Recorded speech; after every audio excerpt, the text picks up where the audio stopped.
नमस्कार विद्यार्थियों, मैं Manish Kumar Sharma LCM science academy पर आप सभी प्यारे विद्यार्थियों का हार्दिक स्वागत और अभिनंदन करता हूं। विद्यार्थियों, हम पीछे की वीडियो में कर रहे थे आरयूएचएस के बीएससी नर्सिंग एंट्रेंस एग्जाम 2023 के सॉल्यूशंस, जिसमें आपको फिजिक्स और बायोलॉजी के सॉल्यूशन की वीडियो प्राप्त हो चुकी है। आज की इस वीडियो में हम केमिस्ट्री विषय के सॉल्यूशन को देखेंगे। एक बार फिर से मैं आप सभी विद्यार्थियों को कहना चाहूंगा कि आप भले ही राजस्थान से हो या किसी भी अन्य स्टेट से हो, आप पुराने पेपर को अवश्य देखिएगा। क्यों कह रहा हूं मैं ये बात बार बार? क्योंकि विद्यार्थियों, अधिकांश क्वेश्चन रिपीट होते हैं। झारखंड के बीएससी नर्सिंग का कोई क्वेश्चन है वो राजस्थान में पूछा जा सकता है, राजस्थान का कोई क्वेश्चन यूपी के पेपर में पूछा जा सकता है। तो आप सारे विद्यार्थी, चाहे आप किसी भी स्टेट से हो, भले ही आप एम्स की तैयारी कर रहे हो, आप इन वीडियोस को अवश्य देखना। तो करते हैं शुरू। पहला क्वेश्चन देखिएगा क्या कह रहा है। किस क्रिस्टल जालक की संकुलन क्षमता 68.02% होती है? सॉलिड स्टेट पुरानी एनसीईआरटी का पहला चैप्टर नई में हट चुका है, फिर भी अपने क्वेश्चन है तो इसको देख लेते हैं।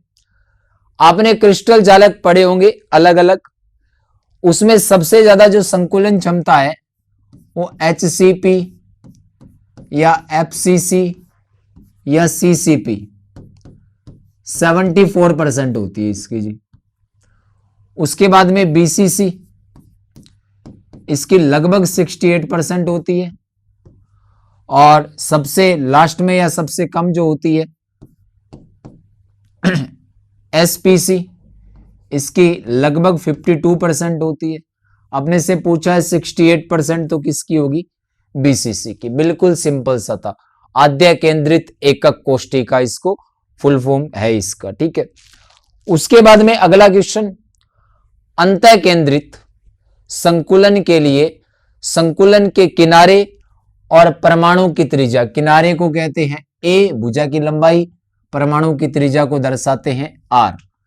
A और R के बीच में संबंध पूछा है, और किस में पूछा है? अंतः केंद्रित संकुलन यानी कि BCC में। BCC में R और A के बीच में संबंध होता है R बराबर √3a/4। अब यहां पे A निकाल लीजिए, तो A बराबर 4R बटे √3। हालांकि ये चैप्टर हट चुका है, फिर भी हमने क्वेश्चन कर लिया है। तो 4R बटे √3, ऑप्शन नंबर सेकंड। सिंपल सा question, formula based question, NCERT से आया हुआ क्वेश्चन। नेक्स्ट क्वेश्चन, जंग का रासायनिक सूत्र क्या है? लोहे पर जंग लगता है, जंग है वो फेरिक ऑक्साइड होता है और हाइड्रेटेड फेरिक ऑक्साइड होता है, ठीक है। जंग के लिए क्या बोला जाता है? कई बार जंग का यहां पे तो रासायनिक सूत्र पूछा है, सूत्र पूछा है, नया नाम भी पूछ सकता है, ठीक है। तो जंग को क्या कहते हैं? हाइड्रेटेड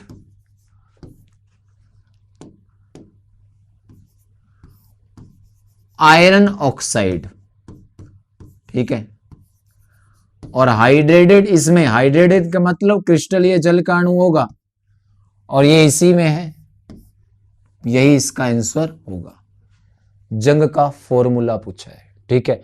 नाम भी पूछ सकता है, तो नाम आपको याद रखना है। हाइड्रेटेड आयरन ऑक्साइड है वो क्या होता है? जंग। नेक्स्ट क्वेश्चन, ईंधन सेल, इलेक्ट्रोकेमिस्ट्री, सिंपल सा क्वेश्चन। जितने भी सेल आपके दिए हुए हैं इलेक्ट्रोलाइट्स याद रख लेना, ठीक है। किस सेल में किसका उपयोग होता है? तो ईंधन cell, factual question, potassium hydroxide KOH का उपयोग है वो ईंधन सेल में इलेक्ट्रोलाइट्स के रूप में किया जाता है, विद्युत अपघट्य के रूप में। कैथोड और एनोड भी पूछ सकता है प्रत्येक सेल की, वो भी आपको अच्छे से पता होनी चाहिए। नेक्स्ट क्वेश्चन, साम्यावस्था पर किसी वाष्पशील द्रव में सॉलिड को विलय करने की दर होती है।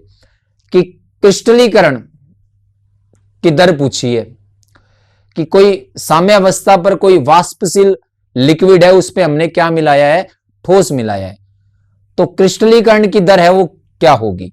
तो याद रखिएगा विलय की दर के बराबर होती है क्रिस्टलीकरण की दर। यह आपके विलियन टॉपिक जो है उसमें से आया हुआ है, जो सेकंड चैप्टर था पुरानी एनसीईआरटी में। नई एनसीईआरटी में पहला चैप्टर है कि साम्यावस्था पर हमने किसी वाष्पशील द्रव में सॉलिड मिला दिया तो उसके घुलने की दर क्रिस्टलीकरण की दर के क्या होती है, हमेशा बराबर होती है। सिंपल सा क्वेश्चन था। नेक्स्ट क्वेश्चन, अधिकतम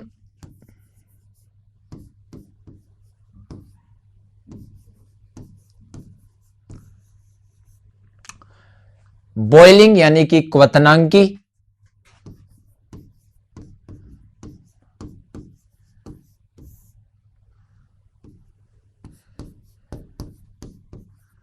स्थिर क्वांत, ये आपके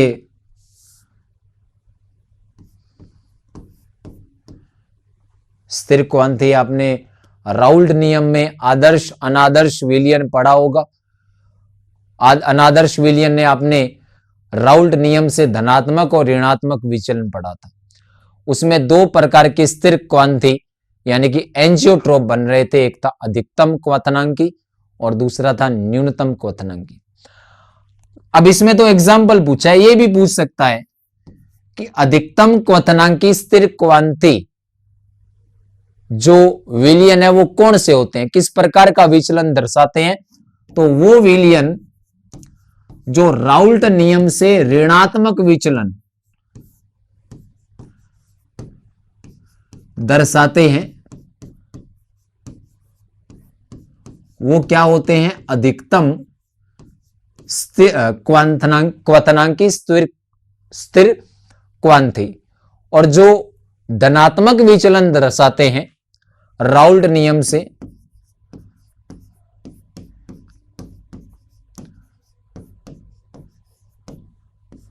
धनात्मक विचलन,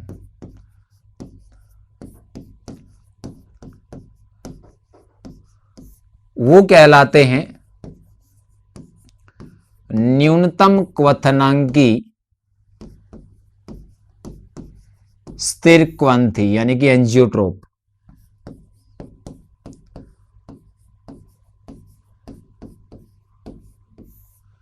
तो इसका एग्जाम्पल आपके एनसीईआरटी में एसीटोन और क्लोरोफॉर्म दे रखा है, तो इसका सही उत्तर क्या होगा, फर्स्ट ऑप्शन आप सभी के सामने है। नेक्स्ट, आपके रासायनिक बल गतिकी में उत्प्रेरक, ठीक है, केमिकल काइनेटिक्स में एक टॉपिक है उत्प्रेरक, वहां से ये क्वेश्चन है कि किसी अभिक्रिया में निकलने वाली या अवशोषित होने वाली ऊर्जा उत्प्रेरक की उपस्थिति में, उत्प्रेरक मिलाने पर ऊर्जा कम भी हो सकती है, अधिक भी हो सकती है, ये पूछा है। ठीक है, तो ऑप्शन क्या है, कम होती है, अधिक होती है, कम या अधिक हो सकती है, अपरिवर्तित रहती है। देखिएगा जी, तो मित्रों ऊर्जा पे कोई फर्क नहीं पड़ेगा, न तो अवशोषित होगी न ही उत्सर्जित होगी। ऊर्जा कम होगी न ही ज्यादा होगी, ऊर्जा अपरिवर्तित रहेगी, संकीर्ण ऊर्जा कम हो जाती है। अगर यहां पे संकीर्ण ऊर्जा पूछता तो वो क्या हो जाती, कम। ठीक है, तो उत्प्रेरक की उपस्थिति में निकलने वाली या अवशोषित होने वाली ऊर्जा में कोई परिवर्तन नहीं होगा। नेक्स्ट क्वेश्चन, जीरो ऑर्डर शून्य कोटि की अभिक्रिया के लिए दर स्थिरांक की बात की है, तो K इज इक्वल टू आप सभी को पता होगा सांद्रता बटे समय गुणा 1 सांद्रता की पावर n, n होगा अभिक्रिया की कोटि। ये फॉर्मूला याद रख लेना। अब इसमें तो जीरो ऑर्डर पूछा है, ठीक है, प्रथम कोटि, द्वितीय कोटि, तृतीय कोटि, किसी का भी पूछ सकता है। अब आप रटोगे, इससे अच्छा एक फॉर्मूला याद रख लो। सांद्रता होती है अपनी जी मोल प्रति लीटर में, और साथ में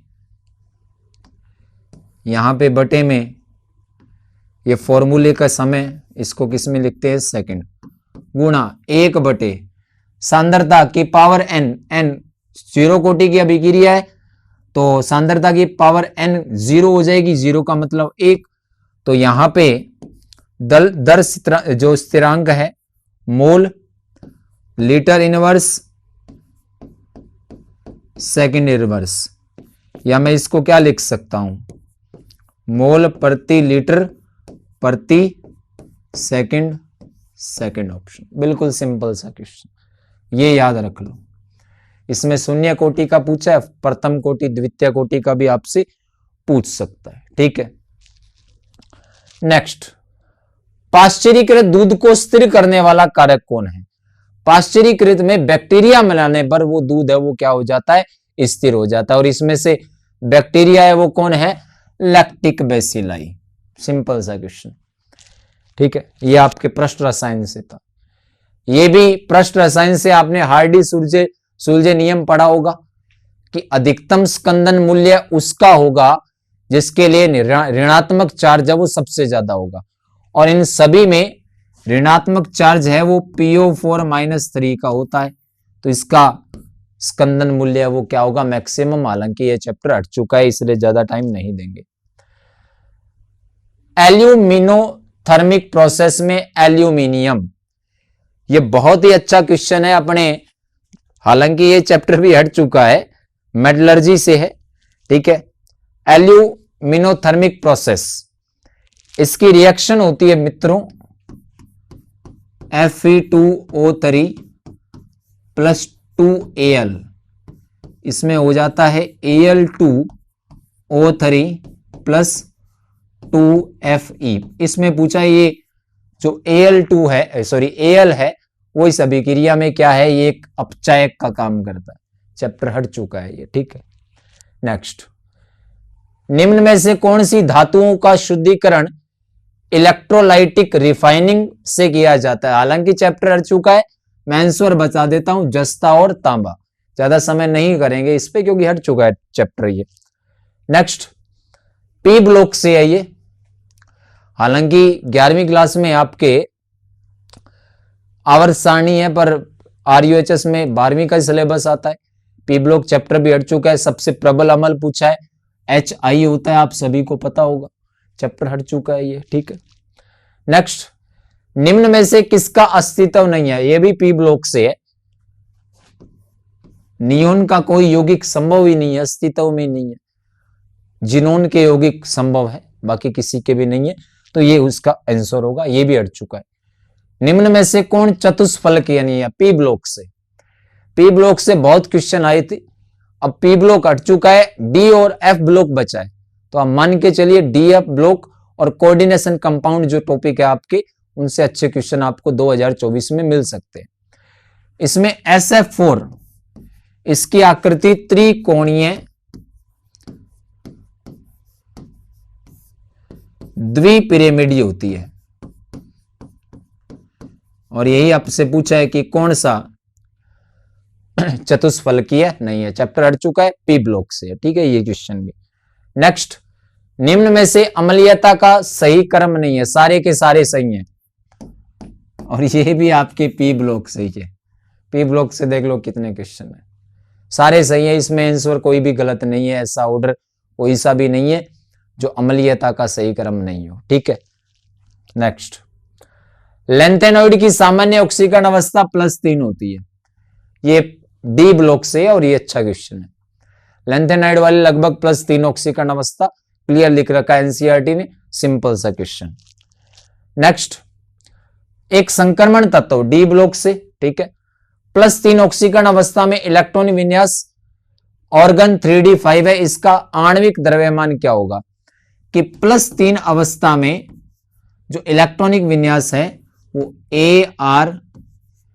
Ar3d5 है। +3 का मतलब 3 इलेक्ट्रॉन निकल गए। 24 वाले का मैं सबसे अंतिम इलेक्ट्रॉनिक विन्यास लिख रहा हूं,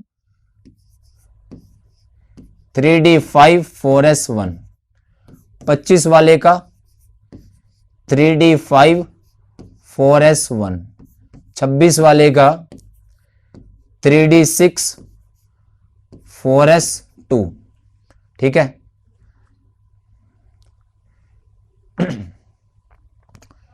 इसमें 25 हो गए ना पूरे, 18 19 24 सॉरी, और इसका 3d7 4s2। अब इन तीनों में सॉरी चारों में तीन तीन इलेक्ट्रॉन निकालो, इसमें से 3 निकाले तो ये बचा 3d4, इसमें से बचे 3 निकले तो 3d4, ये भी।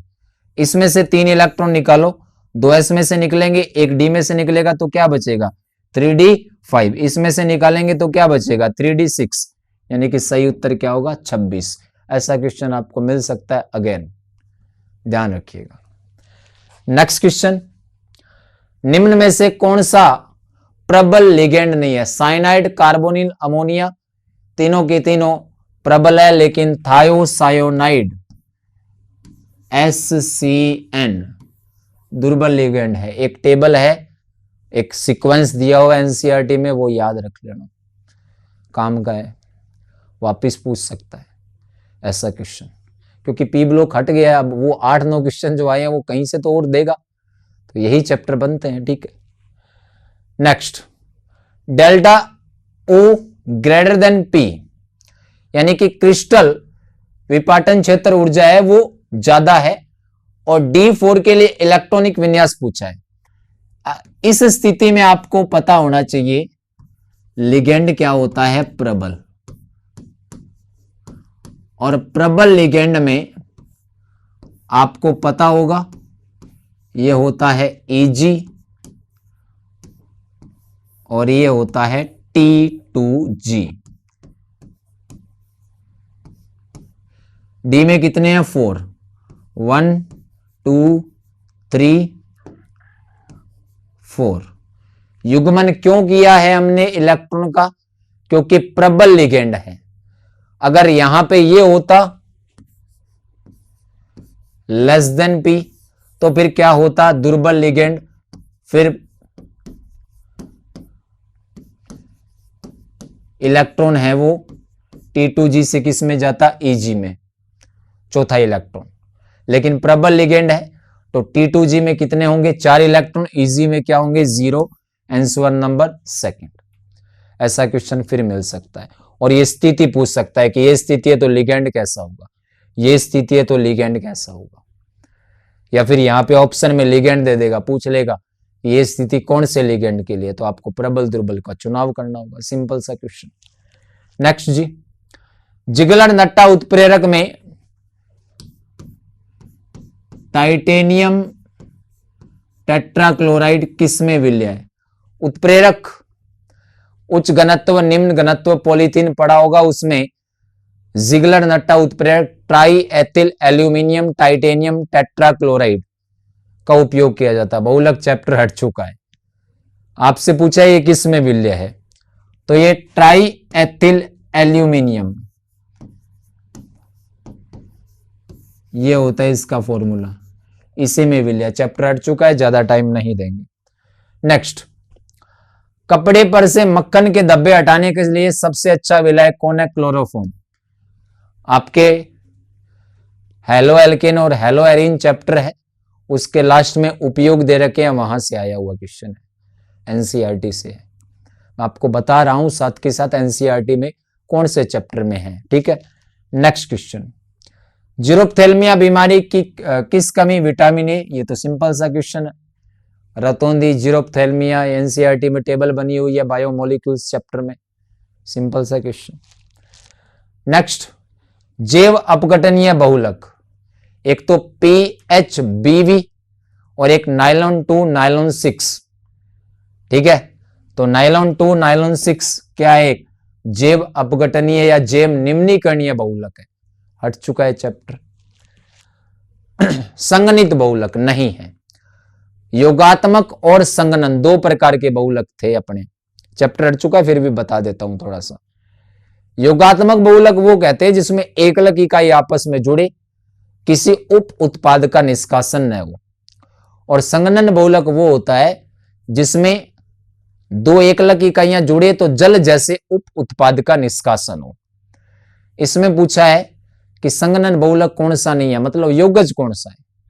नियोप्रीन, 2-क्लोरो-1,3-ब्यूटाडाइईन की एकलक इकाइयां आपस में जुड़ती है, कोई उप उत्पाद नहीं निकलता, इसलिए ये एक तरीके से योगज बहुलक है।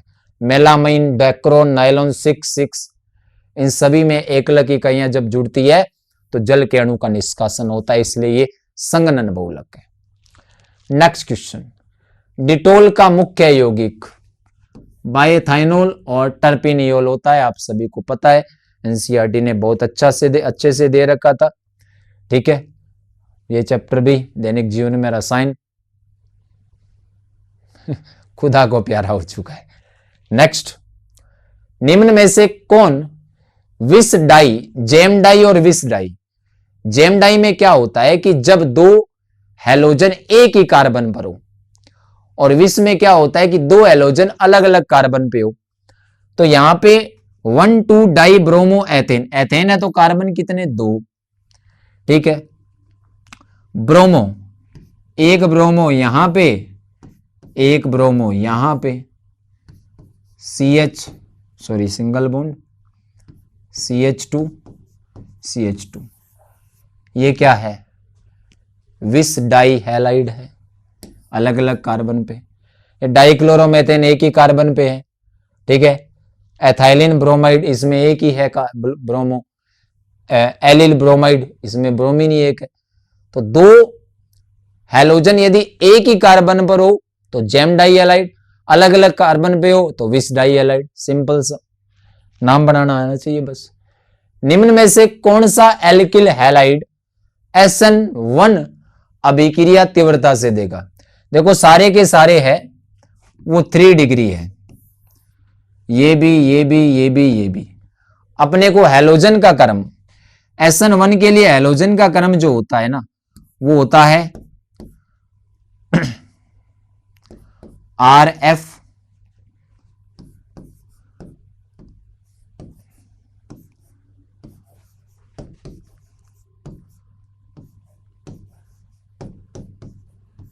ये होता है SN1 के लिए अभिक्रियाशीलता का क्रम।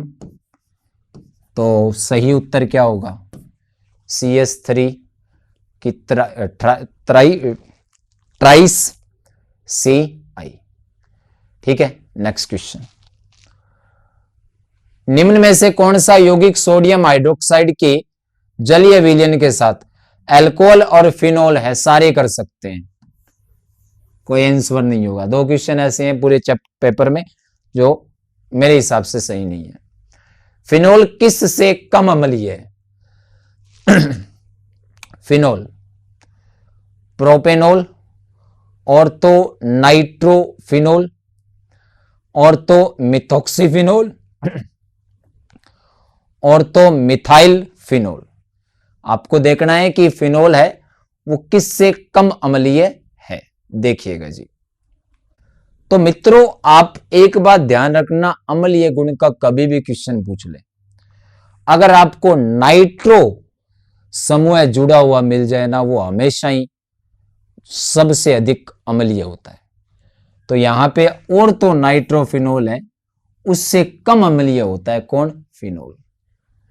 ये आपके फिनोल, इथर और इनके अम्लीय गुण का एक थोड़ा सा पॉइंट है अल्कोहल, फिनोल और इथर में, उसमें दे रखा है बहुत अच्छे से। ठीक है, तो नाइट्रोफिनोल से कम अम्लीय होता है कौन, phenol. Next, CH2 double bond CH, मैं यहां पे थोड़ा सा अच्छे से लिखता हूं, CH2 double bond CH, CH2 NH CH3, amine है ही और इसका नाम पूछा है। तो जी देखो N मिथाइल, मैथ समूह है, एक कार्बन है तो क्या हो गया N मिथाइल। इधर कितने कार्बन है, 3, तो वर्ड रूट क्या आएगी, प्रोप। ठीक है, लिख देता हूं N मिथाइल, ठीक है, प्रोप। अब यहां पे इधर से नाम वो नंबरिंग होगी तो 1 2 2 इन 1 एमीन, ये बनेगा इसका नाम ऑप्शन नंबर 3। नेक्स्ट क्वेश्चन देखिएगा, निम्न में से कौन सी अभिक्रिया में कार्बन बंध नहीं बनता? वुडस अभिक्रिया में बनता है, फिटिंग अभिक्रिया में भी बनता है, रायमंड टिमोन अभिक्रिया में बनता है, लेकिन कैनिजारो अभिक्रिया एल्डिहाइड में होती है, ठीक है, इसमें कार्बन बंध नहीं बनता। सिंपल सा क्वेश्चन, ठीक है। नेक्स्ट क्वेश्चन देखते हैं जी, प्रोपेनॉन से साइनोहाइड्रिन का बनना, प्रोपेनॉन एल्डिहाइड और कीटोन की अभिक्रिया है और ये नाभिक रागी संलयन अभिक्रिया प्रदर्शित करते हैं, यानी कि न्यूक्लियोफिलिक एडिशन अभिक्रिया प्रदर्शित करते हैं, यही इसका उत्तर होगा। तो ये थे आपके 33 केमिस्ट्री के क्वेश्चन। अगर एनालिसिस पे बात आई ना मित्रों, तो देखो पी ब्लॉक में से सबसे ज्यादा क्वेश्चन थे जो हट चुका है। अब मेरा मानना है आप डी, एफ और कोऑर्डिनेशन ये 2 चैप्टर अच्छे से कर लेना। ऑर्गेनिक से जो क्वेश्चन आए हैं वो बहुत सिंपल क्वेश्चन है, कोई रिएक्शन नहीं पूछी है ढंग की, ठीक है, ऊपर ऊपर का पूछा है और ऑर्गेनिक से भी अच्छे खासे क्वेश्चन दिए हुए हैं। तो पहले 16 चैप्टर थे, अब 10 चैप्टर हैं। 16 में से 33 थे, मतलब हर चैप्टर से लगभग 2 क्वेश्चन। अब 10 चैप्टर में से 33 क्वेश्चन होंगे, मतलब हर चैप्टर से लगभग 3-3 क्वेश्चन।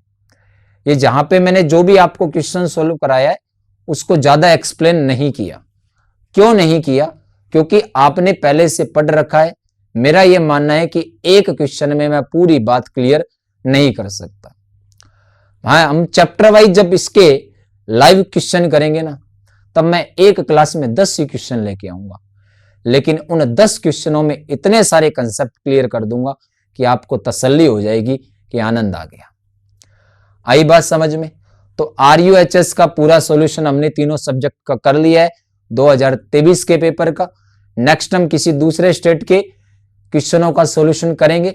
आप सारे विद्यार्थी सारे के सारे सॉल्यूशन देखना, हम सारे स्टेट क्या करवाएंगे 2023 का। समय रहता मिला तो हम 2022 का भी करवा देंगे, लेकिन 2023 के तो सारे स्टेट के करवा देंगे। और आप सारे के सारे विद्यार्थी सारे सॉल्यूशन देखना, किसी भी स्टेट से हो चाहे आप। आई बात समझ में? अगर आपको लगे कि ये वीडियो हमें अच्छी लगी है तो इसको साझा कर सकते हो, हमारे चैनल के साथ जुड़ सकते हो। आप सभी विद्यार्थियों का इस वीडियो के साथ जुड़े रहने के लिए बहुत बहुत धन्यवाद, आभार। जय हिंद, जय भारत, जय मां भारती।